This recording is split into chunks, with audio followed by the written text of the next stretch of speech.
Hey, good morning, everybody. Welcome to the community briefing. My name is Gregory Sneed, and today is Juneteenth, Whoop, the whoop. 19th of June in 2025, and it is a national holiday. We are celebrating the notification to the residents of Texas, the Texas area, that they had been emancipated from slavery on a 18, 24-month delay from Yeah, what happened. yeah, There was no yeah. social media, there was no internet, there was no telephone, Pony none of that. Express. And so they were, and I guess the those in the know there and in control knew that and said, well, let's keep it from them as long as we can. Hmm. So we have been celebrating. I forget how long ago it's been a holiday, 5, 6 years, something like that. Not a Yeah, it's federal been holiday. It's only been recent. yeah, if there's a timeline that someone has on Facebook, I'll get it before Yeah, somebody can look that up. But anyway, yeah, I'll get the we're timeline. celebrating the Juneteenth holiday, and we felt it not robbery to be here today. We're certainly honoring the holiday, and we had scheduled our guest today, Mr. Ian Foxx, and we are glad that he is here. I'm actually thrilled and surprised that there isn't some Juneteenth thing going on right now where he was said, "Man, I'm sorry, I'm not gonna be able to make it." Or yeah, there you go. And everybody's got their folks got their red, black, and green on. So Celebrating Freedom Day.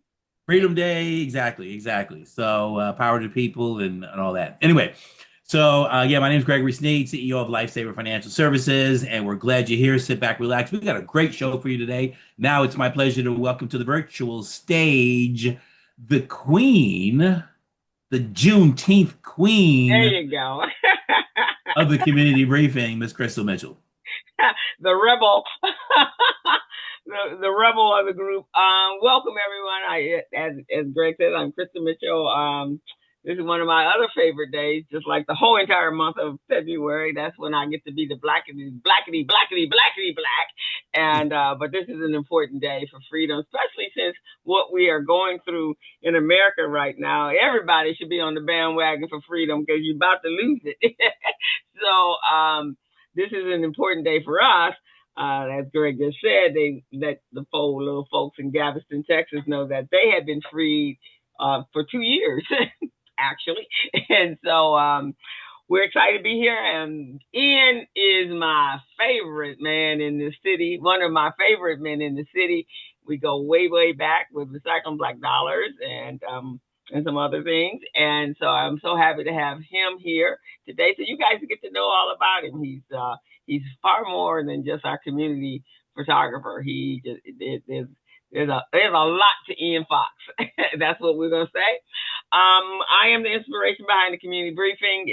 As of 2020, when the world went crazy, when we had our first crazy breakdown. Now we're in our second crazy breakdown. Uh, uh, I felt we needed to have a place that we knew exactly what was going on in our community and who was doing what, and that you all need to know who the leaders and stakeholders are. Because right now we need each other more than anyone, anytime else in this world, and we need to come together as a unit to make sure that all our people are safe.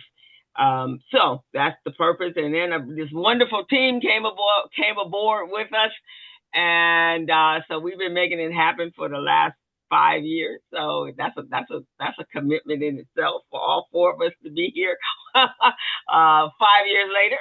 And so with that, I'm going to introduce those. You met Greg already, but the platform is powered by Recycling Black Dollars, the BBA, and we're monetarily sponsored by Los Angeles LDC, Urban Excellence, Southern California Edison, SoCal Gas, PCR, and Wells Fargo Bank. Anyone wants to contribute and be on that list up there, we will love to have you.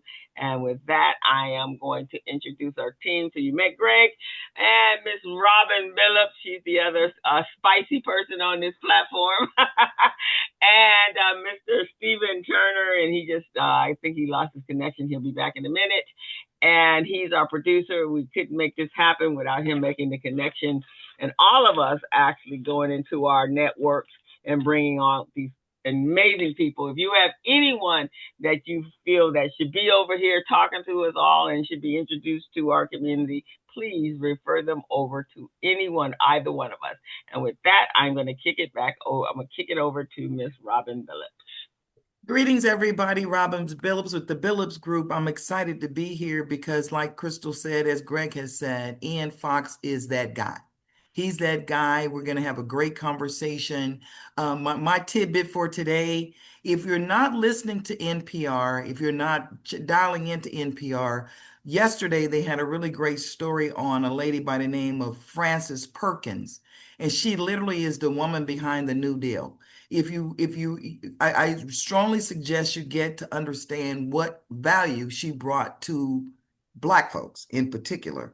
If she had not pushed, then we would not have the level of equality and the level of benefits that we've gotten from the United States over this time period. So it's very apropos that I found out about her yesterday on NPR. Frances Perkins, there's a book coming out talking about how her support of the New Deal.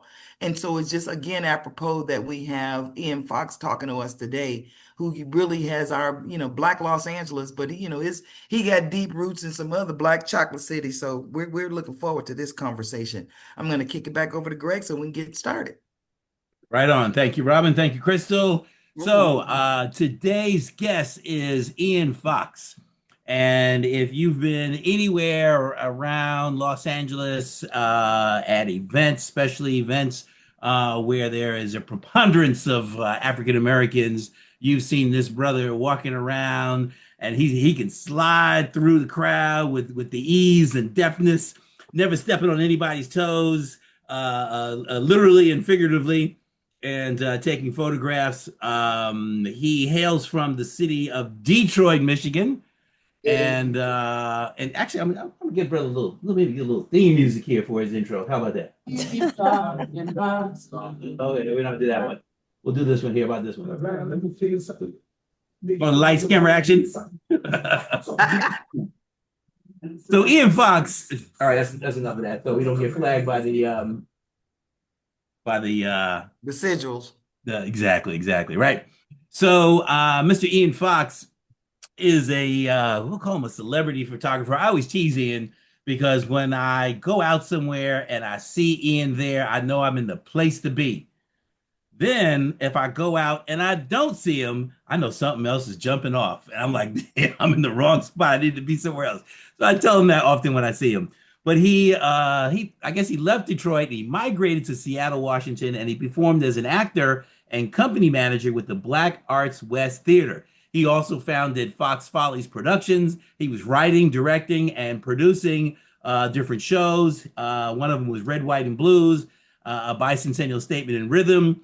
He arrived in Los Angeles in 1976. So that's what, 49 years, almost 50 years. And he was working with the Inner City Cultural Center, Nick Stewart's Ebony Showcase Theater, the Center Theater Group, and before him founding the Fox Follies. And that's the Fox Follies theater work alongside with one of his buddies, Carl Bay from Howard University. They had a nonprofit organization. It was based in Crenshaw, and the Fox Follies workshop remains active today. Somebody let him in, okay? Yeah, and so he also founded the Corner Boy Productions. He developed television pilots, and based on the novel Corner Boy, I can hear my New York accent when I said that. Additionally, he was appointed an editor for Turnaround News. He worked as a staff photographer for the LA Watch Times, a freelance photojournalist. His photographs have appeared everywhere, but LA Times, Ebony and Jet magazine. You know you something when your photographs get in Ebony and Jet, all right? He studied creative writing, filmmaking at LA City College, and over the years, he's appeared on stage, television, feature film, and commercials. So, all that being said, it's my pleasure to bring to the virtual stage Mr. maybe say Sir Ian Foxx. Thank you, thank you, thank you, thank you. And this is an Ian mood right here. Exactly. Bam. Yeah. Where did that come from? How long you been doing that? Well, you know, I think as I remember, I went on a trip to Africa, to Cameroon, and with a project called Mother of Humanity. And I just started doing that, and it kind of like stuck. Yes. It was like, yes, I got it. You know, so now people are like, if I don't do that, it's like, what's the matter? You didn't get the picture? Yeah, the white balance ain't right, or it's too much flash, or whatever like that. So for those of you who don't know, when he gets the picture and he looks at the thing, he says, yeah, okay. Yeah. So then everybody, and especially if you've got a group, try 10, 15, 20 people trying to line up for the photograph, and then you can't wait for that. Okay, we can go now. It's trying to get everybody's attention at the same time. Yeah. I love it. It's just kind of stuck. So this is, why don't you give us kind of the history? I mean, I gave you a little bit, but, talk to us about the journey. We know where you've been here, let's say many of us know you for the last 20, 25 years, seeing you here, there, and everywhere. But take us through the journey, growing up, a little bit about your family, so we get to know you, Ian Foxx, and then a lot of folks didn't know of your theater and your television and film, your acting. So you were in front of the camera and then ended up behind the camera. Right, right. Okay. Well, growing up in Detroit, Michigan, I come out of high school in 1962. Briefly went to the service, came back out of the service, and I got married, had a son, and worked in the factories and stuff like that. But the greatest influence probably was being the association with Motown Records, because it was from the neighborhood, and we used to walk past Motown every day going to and from school. Mm-hmm. So that was kind of like an incentive right there, to think a lot of the things that Berry Gordy did with the talent in Detroit. And I left Detroit in 1968, and I went to New York for the weekend, and I wound up staying 5 years, okay? And while there, I got involved with the theater company, New York Shakespeare Public Theatre. And, walking out, you go into these buildings in New York and you look up and you see Tony Curtis and all these kind of people up on the wall. And it's like, wow, I remember that in school. So I started taking these theater classes, wound up at the Public Theater with Joe Papp, did some plays with Matt Sinclair, Cleavon Little, and people like that, who were very profound actors. That was right before Pearlie. Truly. So anyway, I met a guy down there named Damon Kenyatta. So they were putting together a show. He says, "Can you sing the blues?" Yeah, I can sing the blues. So that was like in show business, if somebody asks you, can you do something? You don't bicker, yes, immediately, And I joined that company, and I got involved with some people from Caribou Theater in Cleveland, Ohio. Now, My dad used to work in Caribou Theater. Yes, Caribou is one of the oldest theaters in the country. Yeah. Some of the best actors came out of there. Ron O'Neal, Bill Cobb, Beverly Todd, just a plethora of people. And I met these people along with some people from Howard University, which was another famous dramatic school. It had a dramatic program. So I'm in the midst of these people from Caribou and Howard University, and it was a learning experience, finding out what stage was about. So it wet my whistle. So we had a group we called the Black Experience Family, and we toured all over the East Coast with a play called The Black Experience, which was an opening for my Black awareness, because probably prior to the 70s, there wasn't very much information given out about our history and what contributions that we made. So that was a very unique experience, and I began to manage the theater company. We raised some money and we toured and all this kind of stuff like that. So we were doing stuff like Tyler Perry was doing before it became popular. But there's always been popular touring companies. I think court theory company is some of the best experiences you could ever be involved with. So it took us all over the East Coast. Yeah. So from there, one of my buddies, Buddy Butler, got a job in Seattle, Washington, and he invited me to come up to Seattle, Washington to do some plays and be company manager up there. And I got to Seattle in 1973, and it was almost like I had traveled from New York to the end of the world. Because Seattle is on the opposite coast up north, right? And this was like the early 70s. So here I come, this dude with all these fly clothes, a brand new Benz and all this stuff up there, right? So I must have been like a guy. Fish out of water. Yeah, some guy from space, But I had that attitude, I was gonna say that cool guy, fish out of water. Right. You raised in Detroit, and then you go to New York, and I can't imagine the colors. Yeah, New York is like they named it twice. It's so nice. So it was a very, very eye-opening experience. And during that time, the Negro Ensemble Company was also very popular. Bobby Hooks, and Mark Williams, and all those cats. Yeah, yeah. Like Billy D. Williams, Sherman Hemsley, Isabel Sanford, Beverly Todd, Morgan Freeman. All these people were down in the village in Uptown in Harlem. Al Fan Theatrical Ensemble with Lawrence Hilton Jacobs, Renee Watson, Candida Mobley, all these people, Tim Pelt. So it's just a plethora of young talent that came to Los Angeles in the 70s who got involved in all these shows. One of my best friends, Alunga Adele, worked with Sanford and Son, with the Red Fox. So all these cats that were writing and directing and all this stuff. And here I come out here. So stayed in Seattle about 3 years. When I got to Seattle, it was right before 1976. And the country was getting ready to celebrate the bicentennial of the country, the Declaration of Independence. And they kept talking about all these white people, Betsy Ross and Nathan Hale, and they didn't have nothing about no black people. You didn't even think we was even involved. And I came to Los Angeles, and I attended a show at the Inner City Culture Center with Cliff Rockmore was doing a show, and I saw he was doing some historical stuff with a piano and some poems. So I got involved to find out some of the things that black people had did in the country, the achievements, Charles Drew, the guy that built the White House, Real McCoy, Matthew Henson, just a plethora of stuff that we did that you never knew. I found out about the Buffalo Soldiers, about the church and all this stuff. So we put together a little group, and I called it Red, White, and Blues, which meant that they took the red and the white and they gave us the blues. So did that, stayed up in Seattle about 3 years touring that.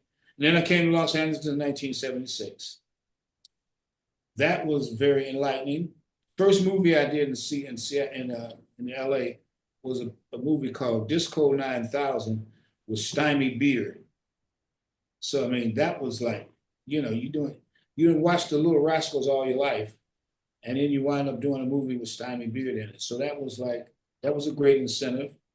And first job I had here in theater was with the Inner City Cultural Center, C. Bernard Jackson, Glenn Turman, Ted Lange, Bea Richards, Lula Washington, just all these people, Hawthorne James, Cliff Rockmore, even Mickey Stevenson, alumni of Motown Records, began to do some record plays over there. James Burks, all these people we're still doing some things together. And to kick it off, I met a gentleman. I went to audition for a play called Corner Boy, which was a novel written by a guy named Herbert Simmons out of St. Louis, Missouri. And I went to get to do the lead. And anyway, he called me back and he invited me to come in and to direct the piece. So I became the director producer, and we took this book, acclaimed book, which had been published in 7 languages, and we made a video out of it. uh, a home entertainment video. This was before HBO and all of that stuff, right? And we packaged it. We made it into a movie, and we were trying to get it on TV. So in the meantime, Mr. Simmons decided we were trying to get a marketing person, a publicist. So he decided we got some prices about promoting the show, but he decided for the kind of money they were asking, we may as well start a newspaper and do it ourselves. So he was an English person, an English major, a very, very adept writer. And I learned a lot from him about putting together a newspaper. I became the entertainment editor based on the associations that I'd had as an actor and producer and director and all that stuff. And I started covering a lot of the entertainment stuff around LA. Hmm. I became, like I said, I became the entertainment editor. So that piqued I was sitting there one day and I said, damn, this is pretty neat. I could do this. I could do this the rest of my life. So that's kind of like how it all began with the camera. He bought me a camera. So I would go. Now I had bought a camera in New York. So I had started photographing all my productions and stuff. What did you have? A Top Con. That was the name of it. Like you go up in Harlem, you can find any kind of camera you need. You understand what I'm saying? Because the brothers up there in Harlem, they had it going on. Like I'm fascinated by what happens now with these characters and drugs and the New York drug scene. New York druggies, they were creative. These dudes out here, they just get high and just lay around, So that was what New York was about. It was about energy, it was Hustle. yeah, like people were doers. Harlem was like, what was happening, because you had a multitude of people from all over the world, all over the country. So what would happen is you get the top players from St. Louis, Alabama, Tennessee, Texas, and all these people would migrate to the city. So you had a chance to hang out with the representative from all these areas. So to bring it up to speed, I began to take pictures of a lot of the events that I was covering as an entertainment editor. And we went out of business, and I got a job with the Watch Times. I became supervising, what do they call it? The key photographer. And that's when I began to meet all these organizations, Recycling Black Dollars, Black Business Association. I would go out and cover their events. And for some reason, I became enamored with these organizations, and they began to hire me. And that's when you begin to meet people, you begin to find out about different organizations. And all this time, I'm doing commercials, I'm doing movies. I was in a movie called Penitentiary way back in the day with Jamal Fanaka, Leon Isaac Kennedy, and people like that, So it just became, I just love the entertainment industry. And the camera is just like, a camera can open a lot of doors for you. You put a camera in your hand, it's like, oh, come on in, So that became the calling card. And I'm continuing to enjoy what I do, and meeting people like I do.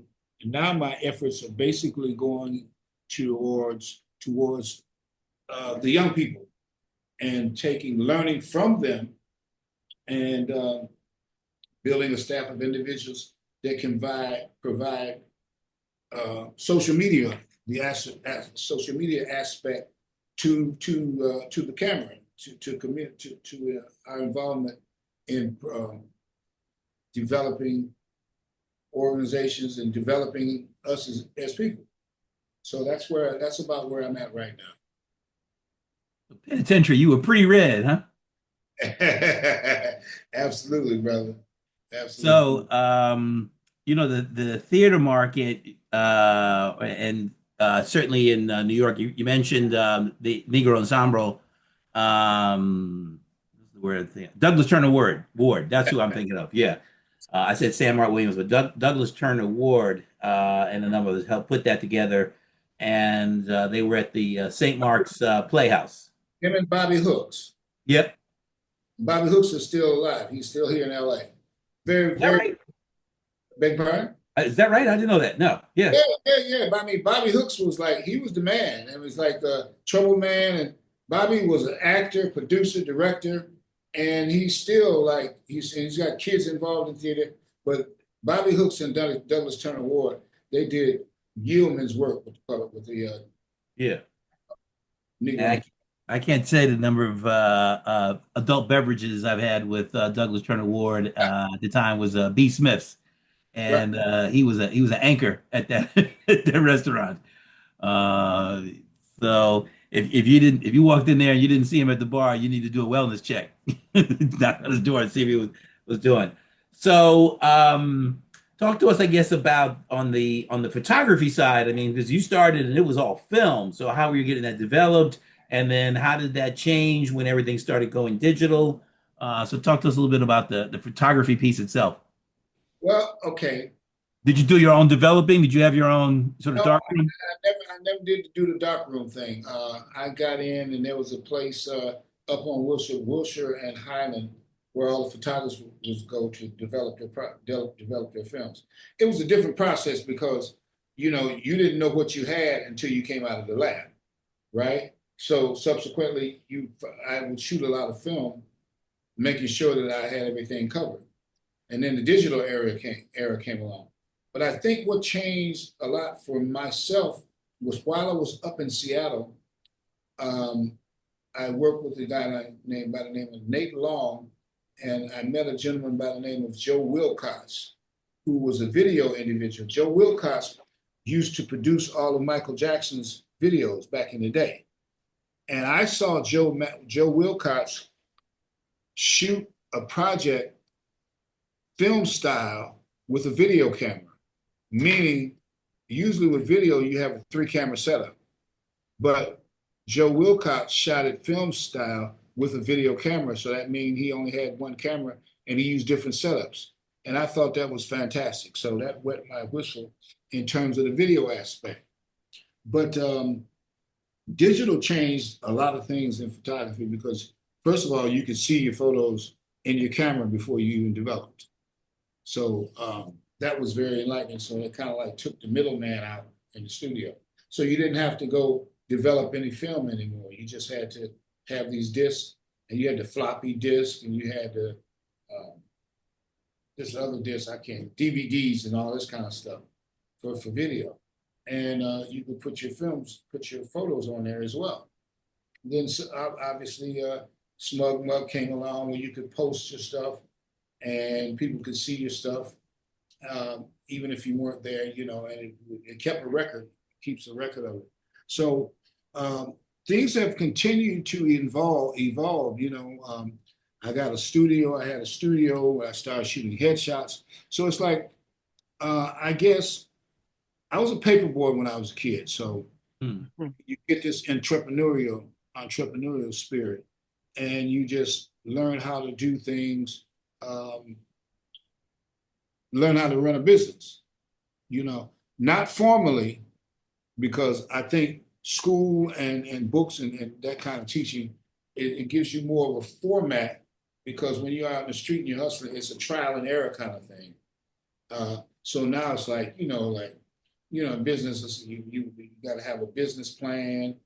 You got to have all types of insurances and all this kind of stuff to keep us from being able to do business, because they set parameters out there that you can't get around, or that you got to have a nonprofit. You just got to be able to do business, and learning how to do business with other businesses. You learn a lot. I learned a heck of a lot from Recycling Black Dollars from Mohammed Nasruddin. I learned a lot from Skip Cooper at Black Business Association. I've learned a lot from Danny Bakewell over at the Sentinel.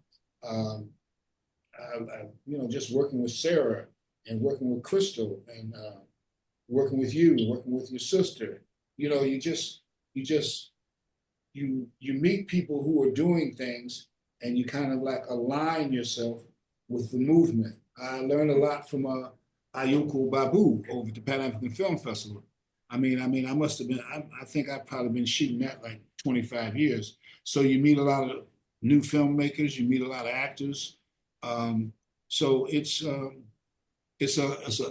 club of talent, of people who are doing what we do. Meeting Robin, and right now I'm doing some work with Crystal's nephew, Travis Grant. Travis Grant, who's a very talented young man who lives right next door to Angelise Eccles, who does Educating Young Minds, whom I worked for a lot of years. So when you turn around, there's a lot of individuals who were going the same direction. And I learned a great sense of community here in Los Angeles, particularly in the Crenshaw district. It's like everybody comes to Leimert Park in that area for some type of experience. Right now they got the Vision Theater going up, which is something that Marla Gibbs developed years and years ago, had a bit with it. And also doing some stuff with Barbara Morrison Performing Arts Center. Barbara Morrison from Detroit. What a great legacy she is and what she had been in the community. So I think for me, the community, the Los Angeles Crenshaw, particularly the Crenshaw community, has been an enabler, has been very significant in my evolution. And I'm continuing it. I plan to continue doing some theater projects. Did a couple of film projects, developed some short films. So it's like, you just get in this thing and you continue to evolve. I don't know where it ends, or I don't know about the ending, but where I'm at is just trying to sustain and be effective and learn the social media thing. Just this business. You gotta keep reinventing yourself and meeting people who can add something to you. Yeah. Robin, I see your hand. I'm gonna get to you in a couple minutes here. Sure. So you only did still photo, right? Did you do motion? Did you video? Yeah, I still shoot a little video. I'm not a good editor, but I shoot it. Like now the camera's got a video component to it. So you just flip it over. I do a lot of stuff right now with Community Build with Robert Sacedo. So Yeah. I video all of their stuff. And so, yes, I do video as well. Do you have a prize camera back from your film days that you still have and treasure like it's a legacy piece of equipment? Yeah. It's like what happens is every 6 months this stuff changes. You know what I'm saying? So one camera becomes obsolete. So now I'm working. So I got a few of my old Nikons and a few of my old lenses. I don't know how to they don't fix them anymore. Nikon, it's like just stuff. It's just like cars. Cars used to be made out of metal. Well, now they're made out of plastic. So the cameras have gotten lighter, and the I know that's helpful as you get older. Yeah, like your arms are going to get tired with some of these old cameras. You know what I'm saying? So yeah, I think so. It's the business. Everything we do evolves. Mm-hmm. Here we are on Zoom right now. Mm-hmm. I did a couple of Zoom productions with the play. So it's another whole beast. We've all had to. COVID made us adapt to a lot of stuff that we didn't think we'd ever adapt to. Yeah. And what was coming down the line. Now, since we're out of COVID, you got AV, AI, you got Chat GPT, you got TikTok, Zelle. It's like, there's just stuff. 5 years ago, there wasn't all this stuff. So it's like the most harrowing experience that you encounter out here is when you begin to get older and you don't catch on as quick. It's like, whoa, but it's still exciting. Yeah. You know, it's like, so now all the things that I can't do, I try to find young people that are interested in doing it and leaving a legacy. I think if we leave a legacy, a lot of these organizations fall by the wayside because they don't train or in what do you call it, invest in our youth. And I think that our youth can take some of the things that we've done and take it to another whole level, you know. But it's funny you mentioned legacy because one of the things I was thinking is that it would be lovely to see a montage, a 1 hour, hour and a half montage of just photographs. Maybe have some music or some theme music, some things that you shot. Photographs that you have from back in the '70s. Just that progression to go through. That would be a wonderful thing. Well, I'm working with Greg Johnson, who was a former marketing person over at KJLH. There is a photo exhibit down in Long Beach this weekend of a few of my photos from some Black blues singers. Yeah. So that's a project that I'm developing. And I also have a book that I published a few years ago called Heroes and Legends, which is based on the association of the people from the Motown Yeah. organization. So like every year they used to do an event where they honor songwriters and musicians and all these people. And I'm trying to put that together. I mean, yes, but I agree with you 100%. I'd like to come into a theater and see the photographs up on the big screen, and you're sitting there and you got your popcorn and we just checking the whole thing out, people paying admission. Man, that's Yeah, that's yeah. I mean, something. it's entertainment, and it's And you've got a legacy and history that's priceless. oh yeah. Well, I mean, all photographers do. I mean, like, Yeah. just knowing how to, I mean, one of the things that some of the larger organizations do is they have a pool where you can go in and you can view all of these photos from like Ebony and Jet. Yeah. You know what I'm saying? I mean, just imagine what Yeah. those archives are like. You know, What was the name? Lamont Macklemore. Lamont McLemore, the centerfold, right? Oh man, I'd love to see that collection, right? The picture of the week, man. Woo! I'll tell you who I did work with, who was a fixture at Jet, Bill Jones. Yes. Bill Jones was phenomenal. Yes. He had the pictures of everybody. I mean, Yeah. like Bill Jones did a book. So he was one of my mentors. Yeah. But he has his granddaughter is trying to do something with his stuff. I'm sure that what you're saying, we will get to that at some point. You know, I don't want to wait. Oh. I want to wait. I want to see it this fall. Coming to you this Okay, fall. well, Don't wait. check it out. Great. Okay, go to my smug You're mug. not a young man. Well, come on. I don't want to wait, man. Hey, you got to You know go to what, smug Greg? mug. Smug mug is we Robin, got over to you, and then the crystal. Oh man. Ian, I'm listening to you talk and your life walk, and we're just blessed to have you as part of our family. And I'm like Greg, I think that if you took it by decades, if you took you because you have decades of and the building of those decades leading up to the 2000s, the 2020, 2030, you have decades of and legions and everybody likes to see, just Greg, put that picture up. Everybody likes to see what they used to look like. You know what I'm saying? All of us are getting at an age and a time in our life, and I'm just here to entreat you. And what I love that you said is that because my question was, what about the legacy and what would you say to a young person? Look at that picture. That's that brother. That's that brother that all the sisters would have hit on. Okay. But what would you say to a young person right now who wants to follow in your footsteps? One is about work ethic. Two, it's about staying relevant. And to your point, everything being digital and instant now.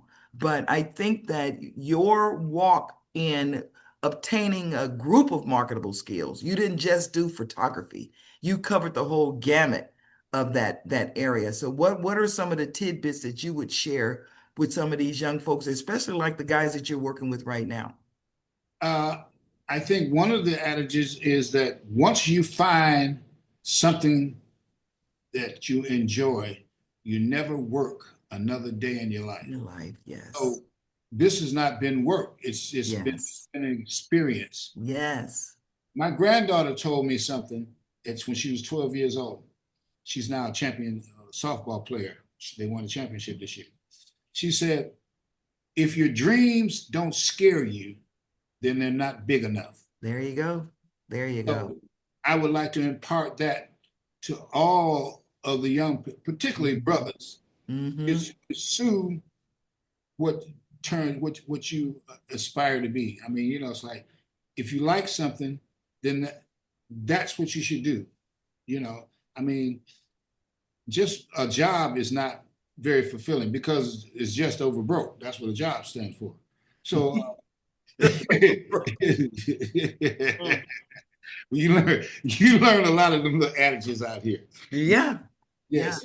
And then the other thing that I want to entreat you for, you are always Dapper Dan.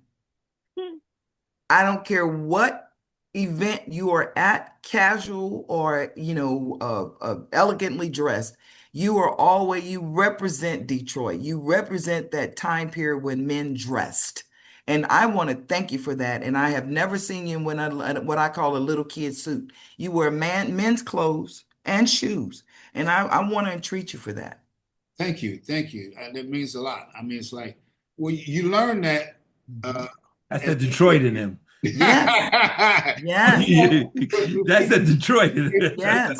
But it's also your love for the entertainers. Yes. Miles and Bird and like these cats dressed up. I mean, Burt Walker. I mean, back in the day, entertainers dressed. Yes. You know what I'm saying? Black folks dressed. Black folks dressed. I mean, you can look at James Vandersee's photos now.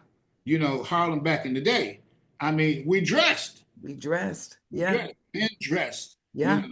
And so it's interesting now. I mean, like back in the day, we used to wear our pants up here. Now they wearing them halfway down. I mean, it's like, I'm like, you walk in the supermarket and you stand behind some dude with his pants on. I was like, what's up with that? But not to put myself or anybody on a pedestal. It's just you enjoy fashion. Yeah. You enjoy watching the sisters with fashions, It shows, truly. Thank you. Yeah, it's like I have a question. Ian, are you still on our schedule for July 19th for Red, White, and Blues at Leimert Park at Barbara Morrison's? At this point, yes. Oh, okay. Yes, well, but more of that's coming up. Yeah. But what? No, more of that's coming up because I got to talk with James Burke. So yes, but that's the plan in July. Okay, a note, people. I'll put in the chat. It's a note at this point, but he's supposed to be doing a Red, White, and Blues Rise Up on July the 19th at Barbara Morrison. So he'll confirm it with us, but I'd just like you to mark your calendars in case. I promise to get you that information within the week. Okay, thank you. Yeah. So Red, White, and Blues is a continuation of the play that I wrote 50 years ago. So it's like now we're talking about things that have happened not just up to 1973, from 73 to 2025. And obviously one of the most significant developments was having a Black president, and then not to mention George Floyd and all of this other stuff. And then it's just these influences that we have in politics at this point. So it's like, how do we deal with that? How do we continue to evolve? So that's the question, and that's the challenge, is to make this situation very relative. Look at that smooth dude there. Look at that smooth dude right there. That was done by one of my students back when I had the Fox Follies Theater Group over on Slauson, Basim Aziz. And that was one of my students. So, I mean, I still see some of these youngsters now in their 60s, that I had an influence who also influenced me. Yeah. So our youth continue to influence us if we pay attention to our youth, That's true.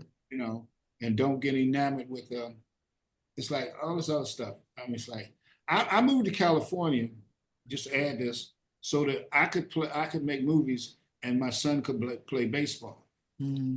And we realized that dream did happen. So So who took this picture? Yeah, it wasn't a selfie stick. would you say, Greg?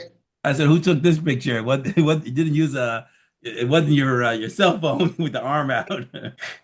No, this picture here was taken by Basim Aziz. Okay, there you go. Yeah, that's who that was.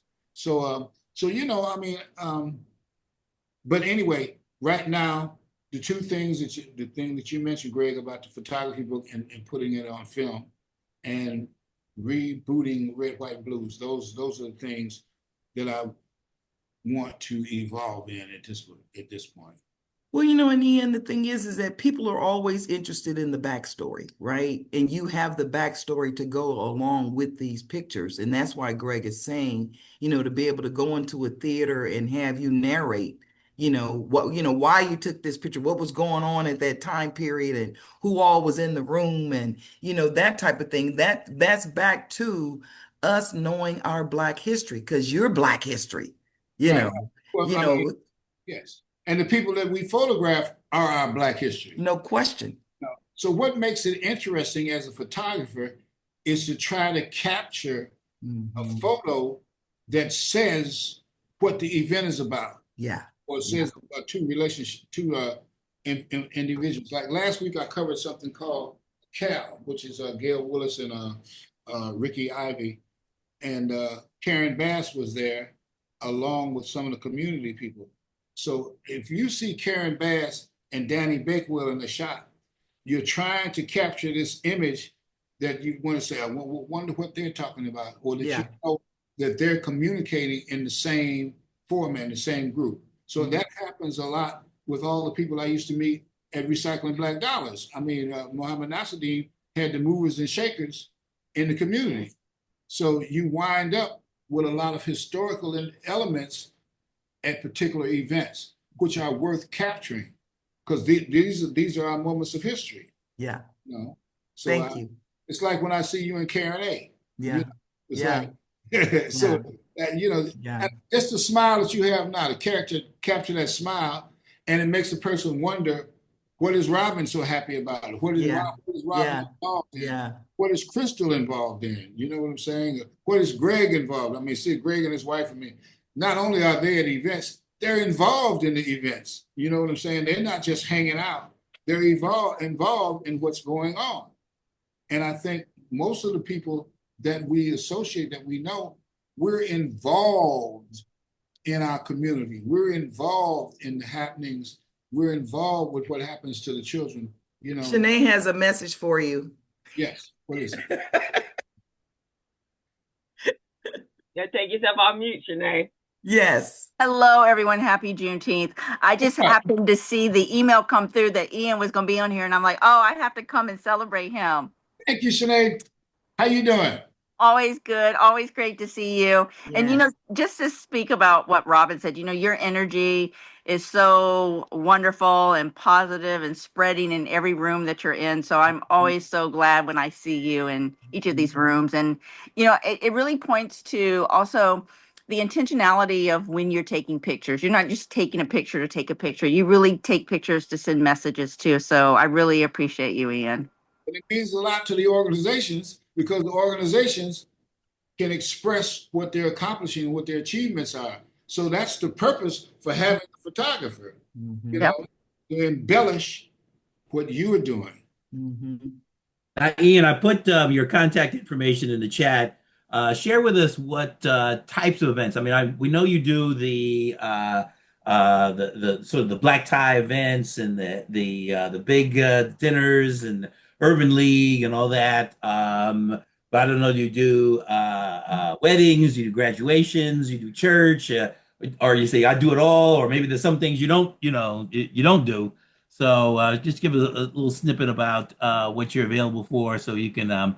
This is your 30-second commercial. Well, I mean, it's like obviously I'm an event photographer primarily, but I do headshots, I do video, I do birthdays and things like of that nature. Well, these are a few of the things.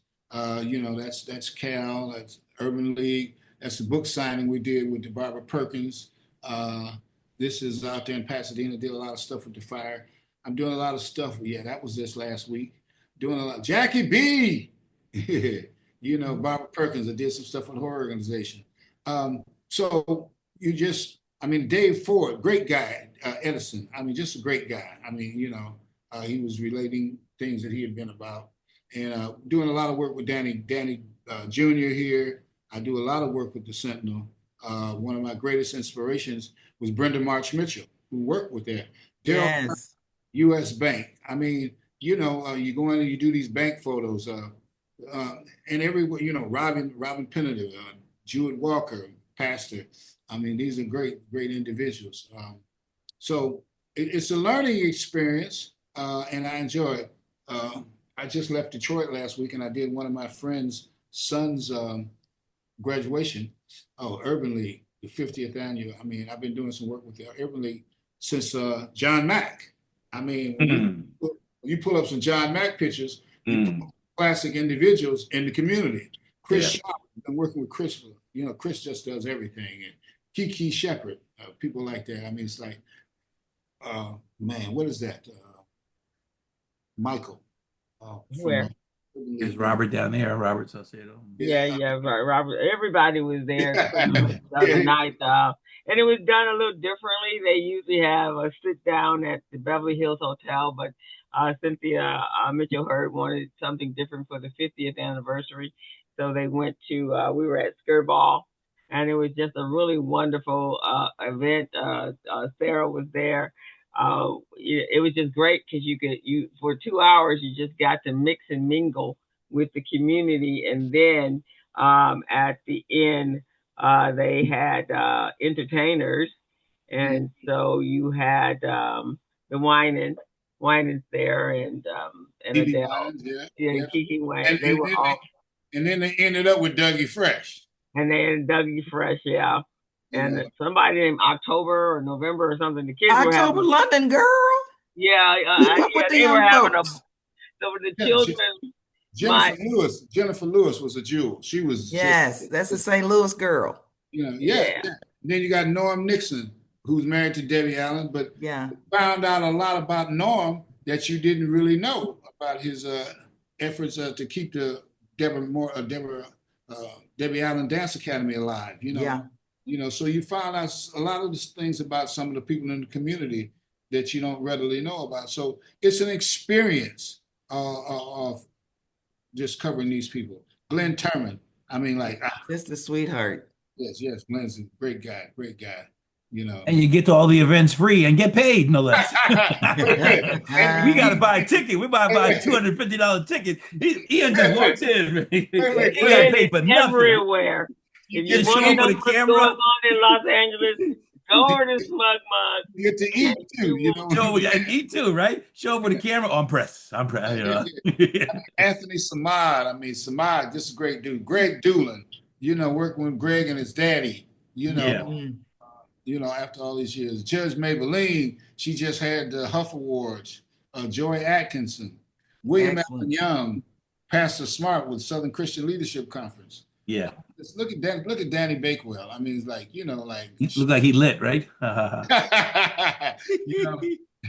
So these are some great people. It's great people to work with, So the Wiley Center, Pam Wiley with Speech Clinic. That's great person. Yeah, absolutely. And so here's what I want to say is that I know when Muhammad passed with Jackie, he had passed on his memoirs to Jackie. We had been trying to encourage him to write his memoirs. The same thing. I'm also working on Skip Cooper with that one because they are the history of really when we as organizations that were really, really active and changed many a person's lives, they were there and you were there, Ian. And so Ian has this collection of of photos that could be a tabletop book of really important things that took place in Los Angeles. And the ones that were doing it never got around to their memoirs, right? Hal Walker, the memoirs. These are things that people should know about. Who passed away recently? He and his wife passed away at the same time. Owned the furniture store. Frank and Frank, Rosemary right. Jenkins. And Jenkins. yeah, Jenkins. And Frank was the very first investor or the first donor to recycling black dollars. But none of these guys, and I talked to Frank about this before he got sick. You know, man, we need to sit down with Ian. Same thing with Mike Jones. So I had that conversation with him. So some of us need to make sure, because when Ian is no longer with us, man, so does all the memories and all of the important things that took place in this community with some major trailblazers and pioneers that changed Los Angeles, especially for the business community. And they need to be documented, and we need to see that, and we need to be able to honor and recognize those individuals. And Ian, you got all the paperwork. And Ian and I had this conversation when during the pandemic about this, and I was helping him with the automation of Red, White, and Blues. And so that's something that really needs to take place. We still got Skip, so and Skip got tons of stories, and all of the ones that are still here. But that needs to be pulled into some sort of collection because that is the history of Los Angeles and our organizations and the changes that we incurred and pioneered here in this community. Well, I am re-inspired. That done. I mean, it's like, I mean, I look around here at all this stuff now, and it's like, yeah, I got to do something. I'm doing something with it. You know, I want to share what I've experienced with all the beautiful people that I met. And Well, Ian, we're so glad you joined us today. Everybody, give Ian a round of applause. If you've not seen Ian before, you better get out more. I always say if I go to an event and I don't see Ian, I'm like, man, something else is jumping off. But thank you so much for where'd you go? We went to the door. Yeah, Oh, okay. This is the book that I'm talking about that I'm working on now. Okay, all right. And these are a lot of people from Motown. Yeah. These people, Barry Gordy, Herman Anderson, George Clinton, Byron Allen. I mean, these are Al B. Sure. I mean, all these people that I photographed. So, I mean, I do this with each organization. I mean, just RBD needs a book, BBA needs a book, but I'm starting.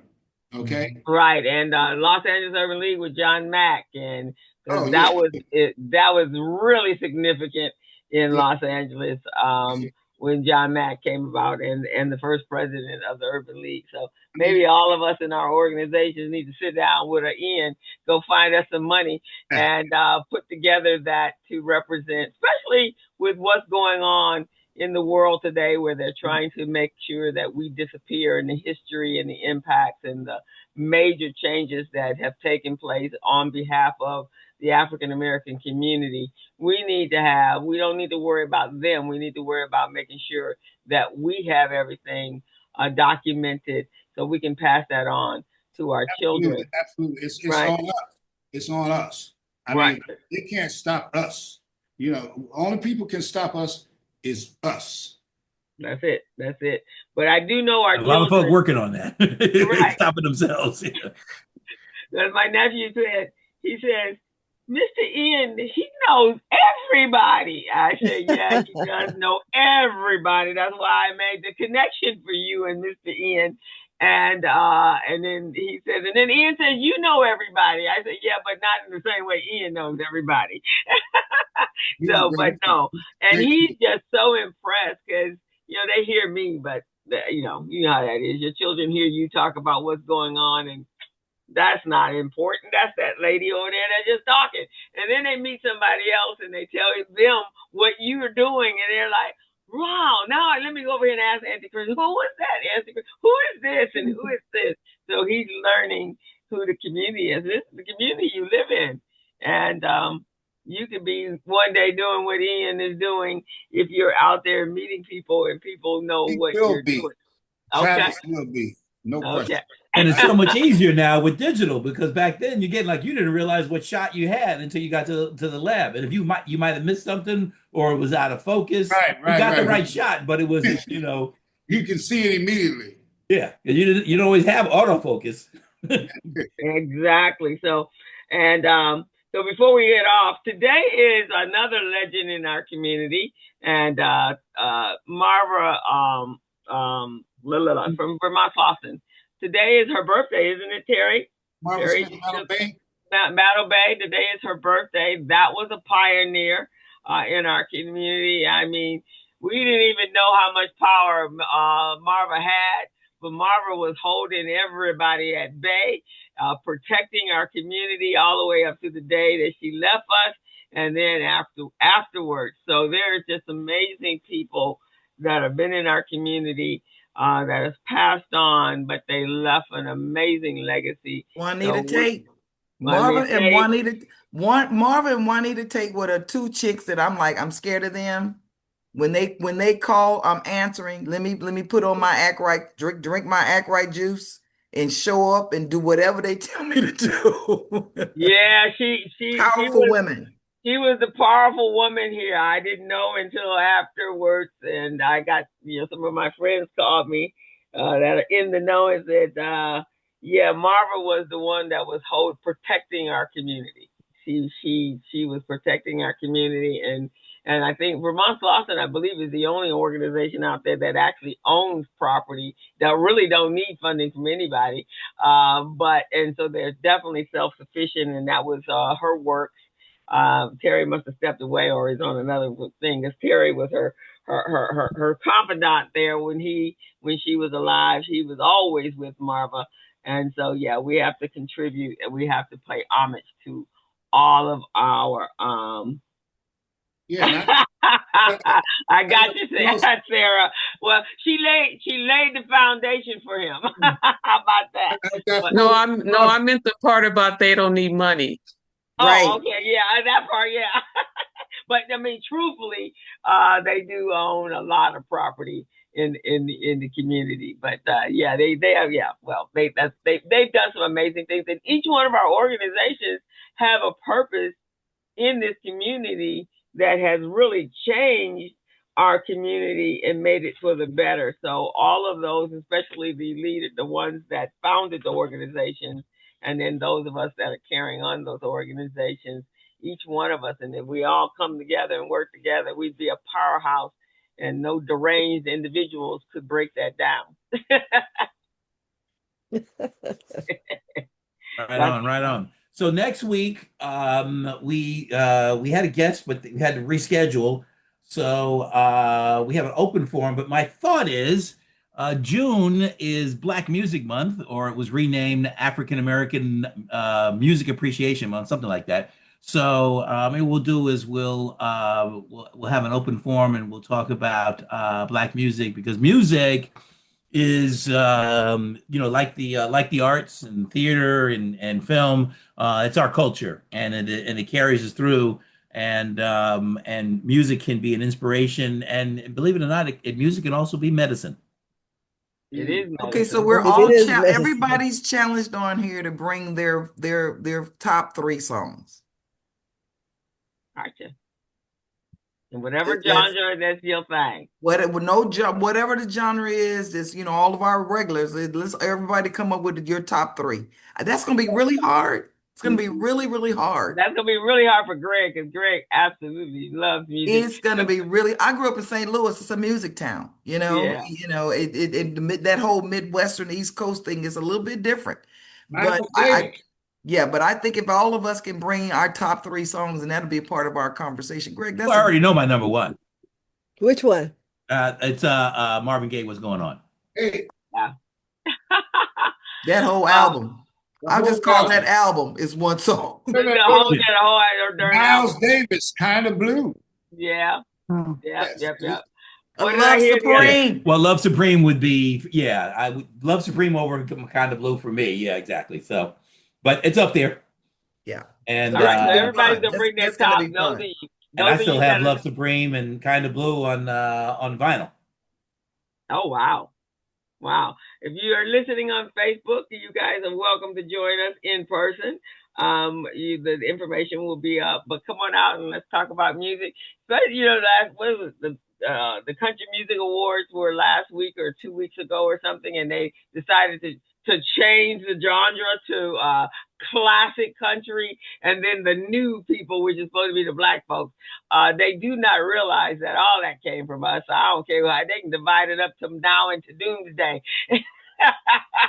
But Crystal, when they're communicating that kind of stuff, they're not talking to us. They're not talking No, to they're us. not talking to us. They think the sad part about it is the world thinks that they can get rid of this melanin and they cannot. They No. cannot. The beautiful thing about Black people is this: we have morals, we have character, and we have standards. Because if we didn't, we could have got rid of a whole lot of clear folks long time ago. Long time ago. Cooking, taking care of your kids, birthing your kids into the world. There was a way to get it done without anybody knowing.